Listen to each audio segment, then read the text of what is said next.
दिल्ली की मुख्यमंत्री रेखा गुप्ता पर जानलेवा हमले की साजिश को लेकर अब एक बड़ा खुलासा सामने आया है।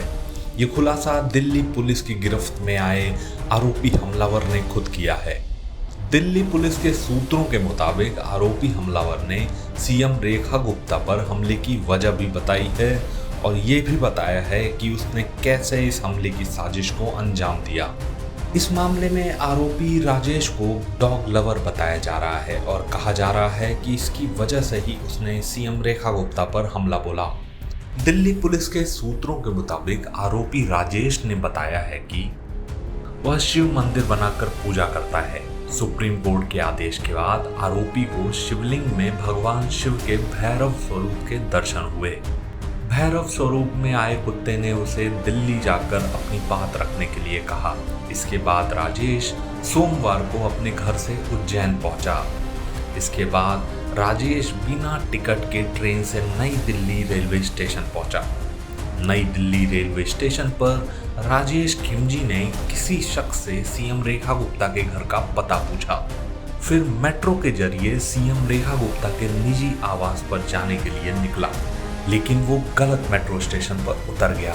इसके बाद आरोपी राहगीरों से पता पूछकर मुख्यमंत्री के निजी आवास पर रिक्शे के जरिए पहुंचा।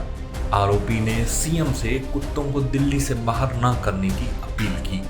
सीएम ने उसकी बात अनसुनी कर दी, जिसके बाद उसने मुख्यमंत्री पर हमला कर दिया। पुलिस सूत्रों के मुताबिक आरोपी राजेश ने पुलिस पूछताछ में बताया है कि सीएम रेखा गुप्ता के सामने अपनी समस्या बताकर वो शाम की ट्रेन से वापस गुजरात जाने वाला था। आरोपी राजेश की बात करें तो वो गुजरात के राजकोट का रहने वाला है। राजेश के पड़ोसियों ने भी उसको लेकर कई बड़े खुलासे किए हैं। सर, क्या मामला है? आप राजेश भाई को कितने सालों से जानते हैं? क्या 5-6 साल से जानते हैं, कभी कोई दिक्कत नहीं है और मगज भी अच्छा है, कोई दिक्कत नहीं है। और गाय के लिए चारा या रोटी सब मांग मांग के खिलाता है, कुत्ते को खिलाता है, बस ऐसा ही स्वभाव है। और शंकर भगवान का भक्त है और कोई दिक्कत नहीं है। और प्राणी प्रेमी है? हाँ, प्राणी प्रेमी।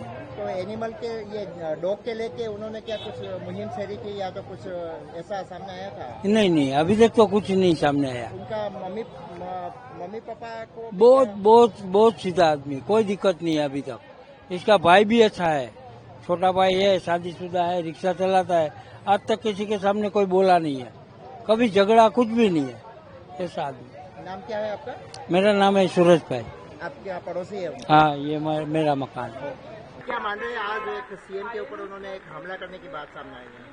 अबे वो तो हमें पता नहीं, पर उसका स्वभाव तो अच्छा है, वो पशु प्रेमी है। वो पशु के लिए वहाँ गए हैं दिल्ली, क्यों गए हैं वो तो हमें पता नहीं। हाँ, वो उसने खोड़ल धाम में भी या कागवड़ है ना, वहाँ पे भी नरेश भाई पटेल के साथ 2-3 साल पहले उपवास किया था और नरेश भाई पटेल ने छुड़वाया था और बोला था कि पशु की हॉस्पिटल बनाएंगे। केवड़ावाड़ी में उसने मंदिर बनाया है, वहाँ भी गायों की, कुत्तों की बहुत सेवा करते हैं। ये हमला किया, आपको थोड़ा आश्चर्य हुआ क्या? आश्चर्य तो होगा ना, उसका स्वभाव तो ऐसा नहीं है। हाँ, और वो दिल्ली गए वो तो हमें पता नहीं, पर आप कह रहे हैं इसीलिए। उसका स्वभाव तो ऐसा नहीं है, पर हमें क्या पता। माता पिता के साथ भी आपकी बात चलती है क्या? वो तो बहुत अच्छे लोग हैं, उसके माता पिता पत्नी बहुत अच्छे लोग हैं। उसकी पत्नी है, पर वो अहमदाबाद उसकी बहन के घर गई है, 1-1:30 बजे आएगी। आपका नाम क्या है? मेरा नाम हर्षाबेन है। आप उनके पड़ोसी हैं? हाँ, हम उसके पड़ोसी। आप क्या मानते हैं? आप राजेश को कई बार मिले हैं? अभी तो मिलते नहीं हमें। इसको तो रिक्शा चला के आगे दर्द अंदर चला जाता है। रिक्शा चलाता है? हाँ, रिक्शा चलाते घर हैं। के बाहर नहीं निकलते, कभी बगल में बैठता ही नहीं है। घर पे थी, काम पे काम, दूसरा कुछ काम नहीं करता है। और क्या यहाँ पे पशुओं के लिए सेवा करता था? हाँ, पशु के लिए बहुत सेवा करता था। इधर से हमें रोटी देता तो कुत्ता का खोला, पशु का खो रहा था, गाय को खो रहा है। नाम क्या है आपका? संजय भाई सोथानी, पड़ोसी है आपका, इसका पड़ोसी है। इस बीच सीएम रेखा गुप्ता की सुरक्षा को लेकर भी एक अहम फैसला लिया गया है। दिल्ली पुलिस दिल्ली के मुख्यमंत्री की सुरक्षा में बदलाव करेगी। अब जन सुनवाई के दौरान सुरक्षा नए सिरे से की जाएगी।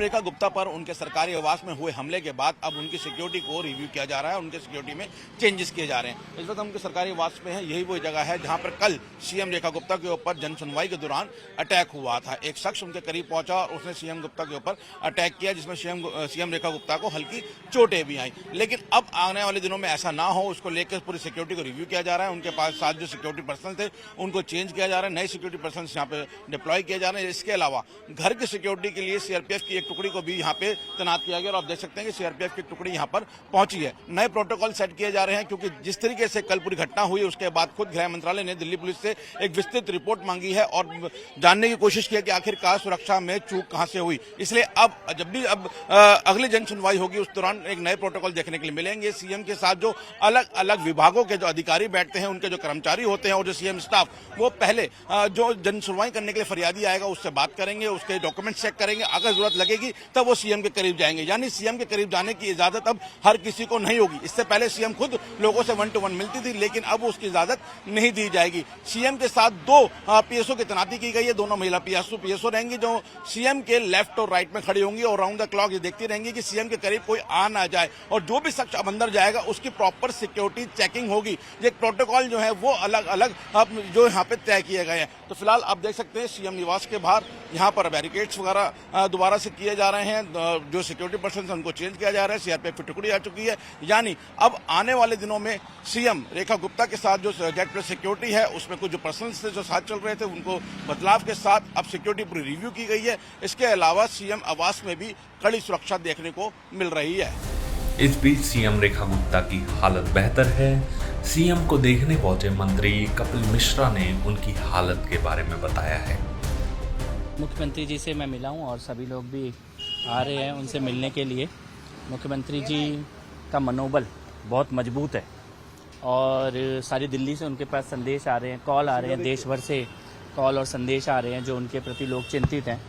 और मुख्यमंत्री महोदया तो तुरंत ही मीटिंग और काम में लग जाना चाहती हैं, लेकिन डॉक्टर्स ने और सब लोगों ने ये बोला है कि थोड़ा स्वास्थ्य को देखना चाहिए। अभी एमएलसी की रिपोर्ट के डिटेल भी आने वाले हैं और डेफिनेटली हमला बहुत ही भयानक नीयत के साथ किया गया, पेशेवर तरीके से हमला किया गया और उसका एक शौक हम सबको है, मुख्यमंत्री जी को भी है।